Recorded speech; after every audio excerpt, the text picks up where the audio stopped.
克斯级巡防舰，也就是我们所熟知的台湾济阳级巡防舰，曾是美国海军的传奇战舰，其名声之响亮，几乎可以与冷战时期的流行金曲媲美。在当时，这艘小不点舰艇因其卓越的反潜能力而被称为反潜之王，堪称冷战时期美国海军的耀眼明星。最初，它作为护航驱逐舰的一员，但在1975年，它勇敢地进行了转型，摇身一变成为巡防舰，展现出了其敢于变革的决心。1993年，台湾引进了这种海上名将，共8艘，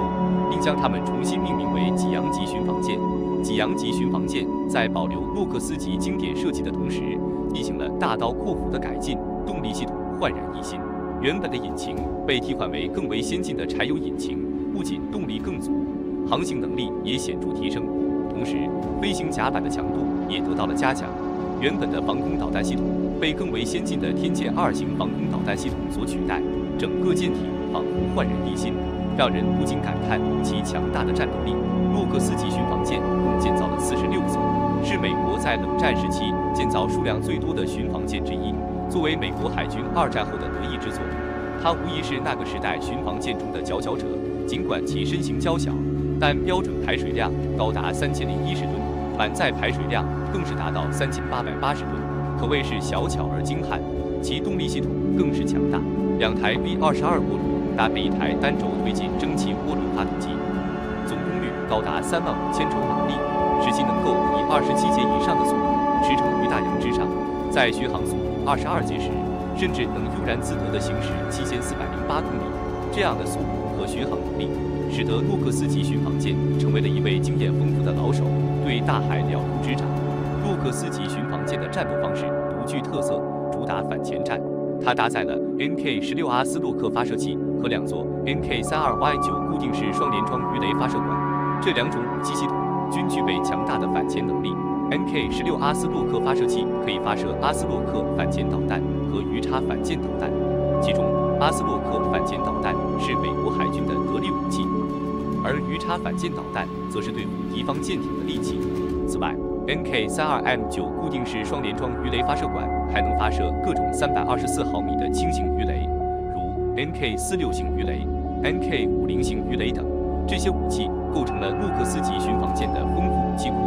使其在面对各种威胁时都能游刃有余。还没聊完反潜能力，洛克斯级巡防舰在反舰作战中的另一项绝技——反潜直升机，同样值得一提。早期，它配备了 TH-50无人直升机，但随着技术的演进，这些直升机最终被更强大的 SH-2海妖直升机所取代。这款由卡门公司专为美国海军设计的直升机，堪称全能战士，不仅擅长反潜，还能有效防御反舰导弹，被誉为航母的空中守护神，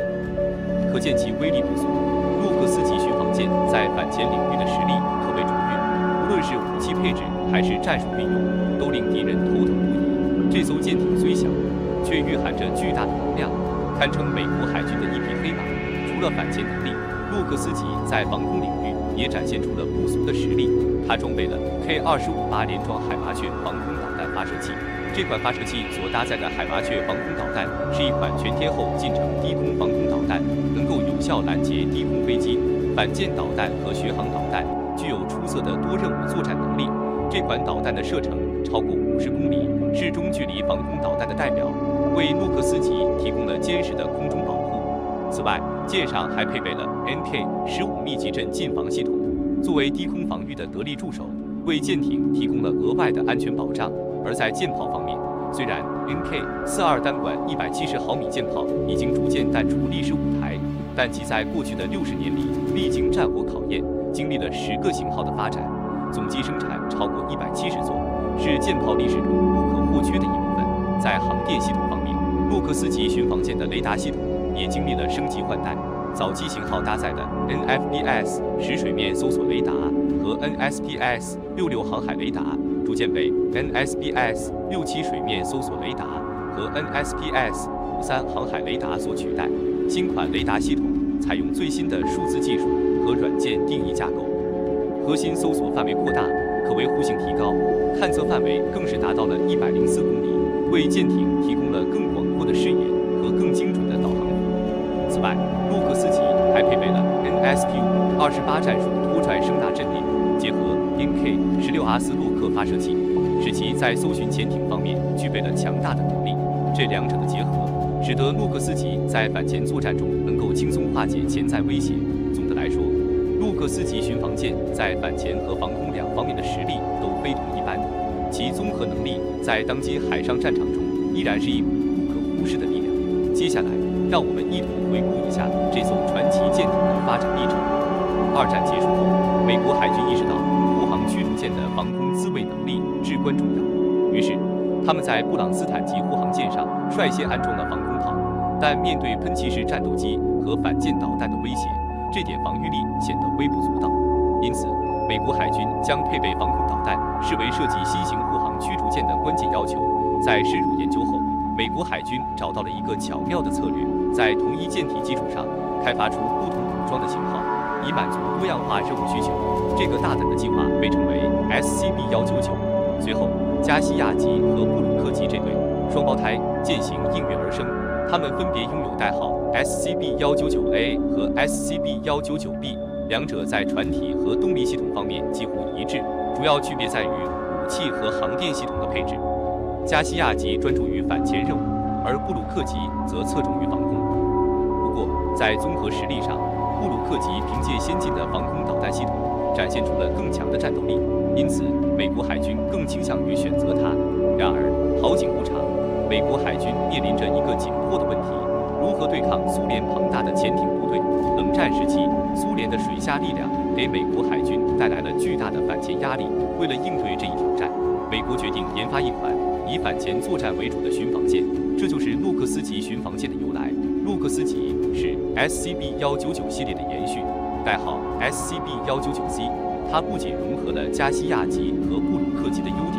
还在反潜能力上进行了加强。美国海军投入大量资源，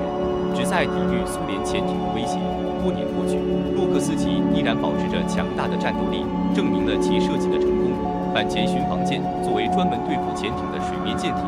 其实也可以与护卫舰协同作战。但有趣的是，美国并没有专门的护卫舰这一舰种。实际上，美国海军的护卫舰历史悠久，在一战和二战时期，其主要任务是护航商船对抗德国潜艇。这些舰只当时被称为护航舰。到了冷战时期，随着排水量和综合作战能力的提升，它们逐渐成为了美军航母编队的标配。在冷战高峰时期，美军航母编队中，巡洋舰、驱逐舰和护卫舰各司其职。巡洋舰和驱逐舰以防空为主，兼顾反舰和反潜任务，而护卫舰则主要负责反潜作战，成为反潜作战的最后一道防线。当时，美国海军大量建造的佩里级导弹护卫舰因其廉价高效的特点，成为航母编队中的重要成员。这些舰艇甚至被军迷戏称为“沙包舰”，其寓意什么意思呢？在作战中，若美军感到压力巨大，他们曾会让佩里级护卫舰挺身而出，像沙包一样为航母抵挡来自水下的鱼雷攻击。然而，这也是冷战时期的场景。随着冷战的结束，美国海军的50多艘佩里级导弹护卫舰开始陆续退役，这标志着护卫舰在美国海军历史舞台上逐渐消失。提及两个关键时间点：1987年，美国海军停止了佩里级导弹护卫舰的建造，并且自此之后，其他导弹护卫舰的建造也告一段落。从1987年至今，一种舰型的服役寿命达到30多年，已属不易。而到了2015年，美军最后一艘佩里级导弹护卫舰正式退出了作战序列。自此，美国海军的作战序列中便不再有护卫舰的身影。那么，为何已经退出美国海军编制序列的护卫舰现在又要复出呢？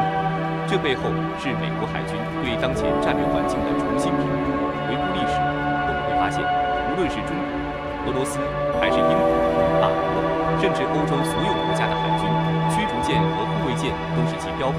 那么，美国海军当初为何要淘汰护卫舰呢？这要从上世纪90年代初美国海军的由海向陆战略说起。当时，美国海军认为大洋上已无强劲对手，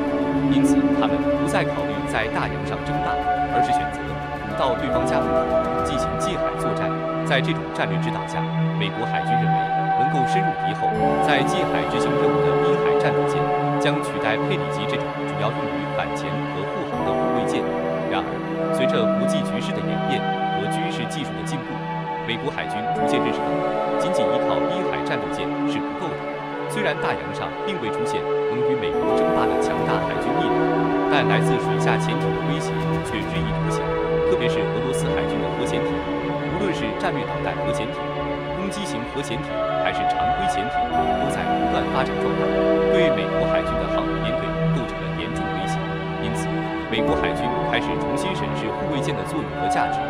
护卫舰以其灵活机动、多用途的特点，在反潜、护航、打击水面舰艇等方面都能发挥重要作用。特别是在应对水下潜艇威胁方面，护卫舰的反潜能力更是不可或缺。基于这些考虑，美国海军决定重新启动护卫舰的建造项目，以加强其海军实力，应对当前和未来的挑战。美国海军现在重新打造护卫舰的原因，在于他们意识到护卫舰在海军编队中的不可或缺性。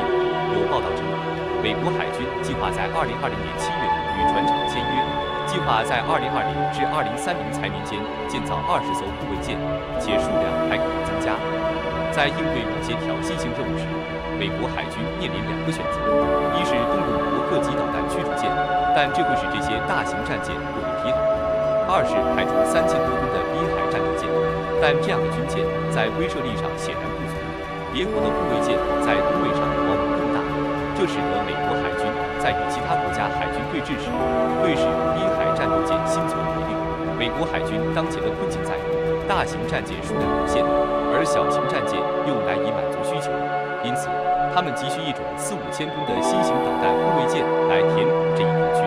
这种新型护卫舰不仅可以编入航母编队或2栖攻击舰编队，与万吨级驱逐舰形成高低搭配，还能够专注于反潜和防空任务，进一步提升编队的综合作战能力。此外，新型护卫舰的引入还可以降低万吨级驱逐舰的使用频率，使美国海军能够更加灵活地利用这些宝贵的战舰资源。在未来，美国海军可能会单独派出这些4、5千吨的护卫舰，在对方家门口执行一些挑衅性任务，从而分担大型战舰的压力。从这2个角度来看，美国海军现在确实需要这种新型护卫舰，因此，未来型的导弹护卫舰级 FFT 重新进入了美国海军的视野。这也是美军在应对当前挑战时不得不采取的补救措施。无论是护卫舰的淡出，还是重新回归，美国海军的这些选择都是基于对国际局势、国家利益及大洋之争的深入考量。同时，美国海军还非常重视新型的水下打击力量，如新一代战略导弹核潜艇哥伦比亚级的建造计划。这也是美军确保未来海军优势的重要一环。毕竟，海基战略和威慑力，无论是对过去的美苏2国，还是如今的美俄2国来说，都是大国博弈的关键所在。因此，水下的战略导弹核潜艇和水面的航母打击群，无疑是美国海军构建未来海军总体作战兵力时需要考虑的2大支柱。好了，今天的视频就到这里了。如果大家有任何问题，欢迎在下方评论区留言，我们可以一起探讨。如果你对类似此视频的内容感兴趣，别忘了关注一下，同时点个赞也是对我莫大的支持。你们的支持就是我的动力。我是环宇哥，咱们下期再见。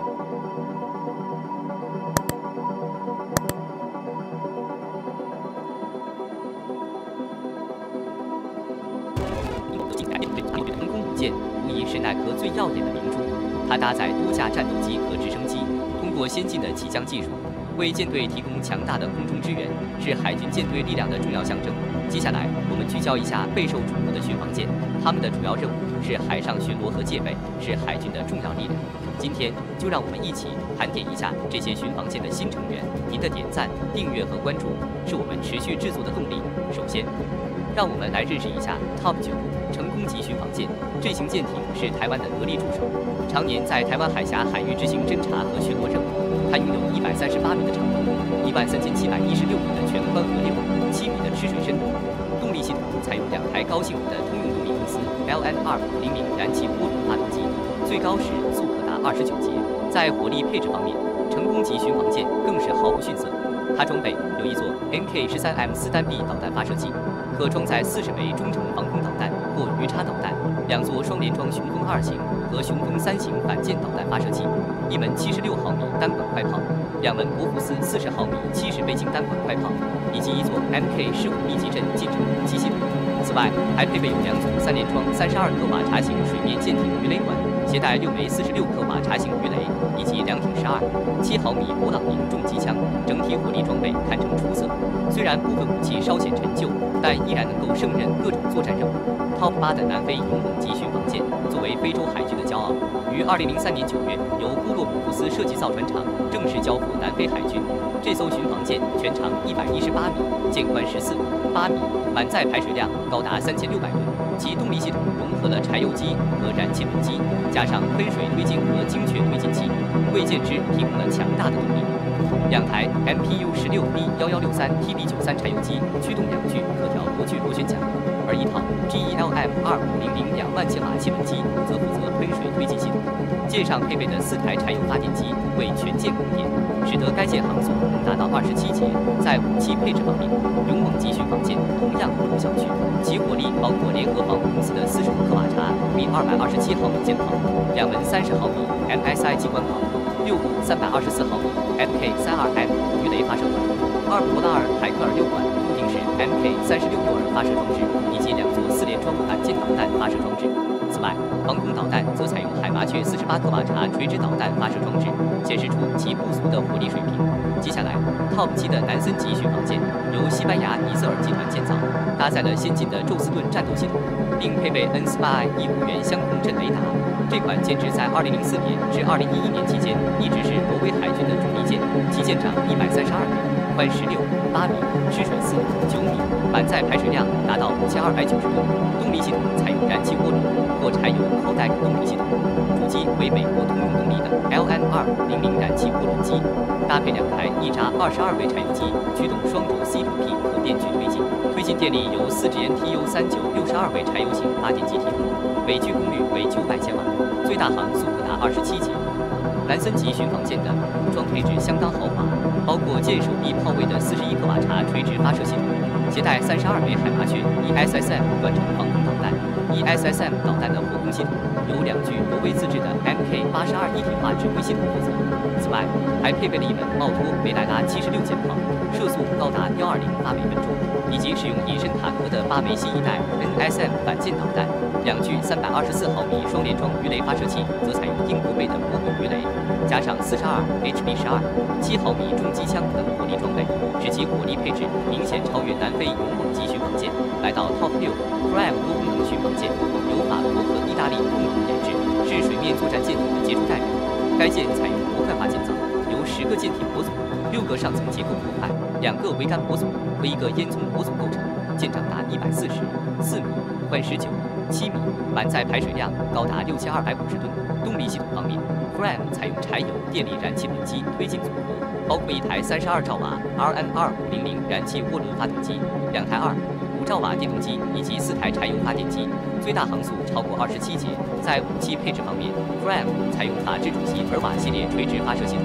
配备法国的 Prime 4联装 MM40 Block 3飞鱼反舰导弹发射系统。此外，还装备有1门奥托梅莱拉127毫米64舰炮，1门奥托梅莱拉76毫米舰炮，2门20毫米炮，2部 EU Optov 鱼雷发射装置，4部 Miles 反潜导弹系统，以及2部 INS 12管基础驳条干扰发射装置。火力之强悍可见一斑。继续我们的舰队之旅，我们抵达了 Top 5的汤普普罗文森巡防舰。这款荷兰皇家海军现役的舰艇，不仅是其主力防空与指挥舰艇，更是荷兰战略防御体系中的关键一环，与德国、西班牙、法国、意大利等国的巡防舰以及英国45型驱逐舰共同构成了欧洲高技术防空巡防舰的舰队阵容。从参数来看，这款巡防舰拥有144米、24米的全长、